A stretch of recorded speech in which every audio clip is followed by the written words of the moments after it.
Hello ඉතින් හැමෝටම ආයිබෝවන් අද වීඩියෝ එකෙන් මම කතා කරන්න මෙන්න මේ කට්ට කියන ජෙම් ස්ටෝන් එක ගැන.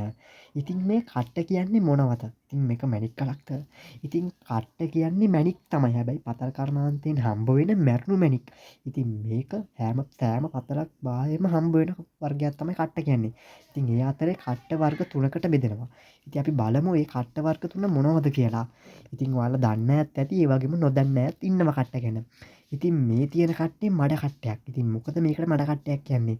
මේකට මඩ කට්ටයක් කියන්න හේතුව තමයි මේ කට්ටේ මඩ පිපිලා තියෙන නිසා. ඉතින් ඔයාලට පැහැදිලිවම පේනවනේ මේ කට්ටේ ගොඩක් මඩ පිපිලා තියෙනවා කියලා. ඉතින් මේක කොච්චර සේදුවත් ආපහු මේක පිපෙනවා. ඒ නිසා මේක කොච්චර සේදුවත් වැඩක් නැහැ. මේක පිපෙන නිසා මේකට මඩ කට්ටේ කියලා හඳුන්වනවා. එතකොට මෙතන තියෙනවා තෝර කට්ටයක්. ඉතින් මෙන්න මේ කට්ට ගැන ලොකු කතාවක් තියෙනවා ඔයාලා දන්නවද?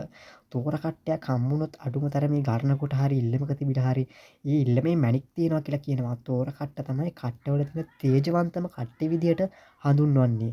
තෝර කට්ට ගැන කියනවා නම් මැණික් තියෙන බවට බහුලම හම්බෙන සාක්ෂියක්. ඉතින් තෝර කට්ට හැමතැනකම හම්බ වෙන්නේ නැහැ. ගොඩක් බහුල වශයෙන් හම්බ වෙන්නේ මඩ කට්ට.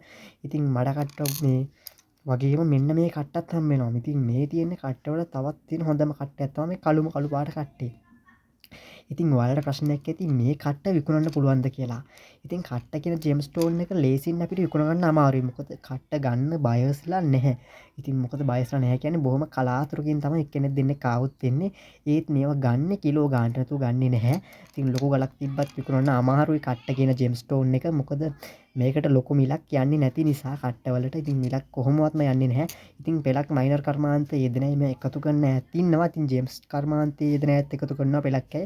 ඉතින් ගොඩක් අය එකතු කරන්නේ නැහැ. ඉතින් මේවා අහක දාන්න එපා. හම්බුනොත් එකතු කරලා තියාගන්න. ඉතින් අඳුර ගන්න හරි ඒ වගේම මතක තියාගන්න මේ කට්ට අතරත් වටිනා මැණික් තියෙන්න පුළුවන්. ඉතින් කට්ටයක් කියන්නේ කළු පාට නිසානේ. ඉතින් මේ කළු පාට වර්ගයේම මැණිකුත් තියෙනවා. ඒ නිසා කට්ට අතරෙත් මැණික් තියෙන්න පුළුවන්.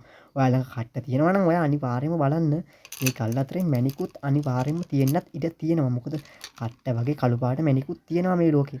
ඉතින් ශ්‍රී ලංකාවේ හම්බෙන ජෙම් ස්ටෝන් අතර කාකනිල්ල එහෙම කියන්නේ තනිකර කට්ටේ වගේම තමයි. ඉතින් ඒ නිසා අඳුරගන්න බොහොම අමාරුයි. ඉතින් කට්ට අතරේ තියෙන්න පුළුවන් කට්ට විකුණන අය කට්ට දෙන අය ඉන්නවනම් හොඳට බලලා චෙක් කරලා දෙන්න අනිවාර්යයෙන්ම. මොකද කියන්න බෑනේ වගේ ලක් එක. ඒ නිසා අනිවාර්යයෙන්ම බලලා චෙක් කරලා දෙන්න. ඉතින් මේ වීඩියෝ එක ඔයත් බලලා තව කෙනෙකුට බලන්න වීඩියෝ එක ෂෙයා කරන්න අනිවාර්යයෙන්ම වීඩියෝ එකට ලයික් එකක් දාන්නත් අමතක කරන්න එපා. ඒ වගේම වීඩියෝ එකට කමෙන්ට් එකකුත් දාන්න. එහෙනම් හැමෝටම සුබම සුබ දවසක්.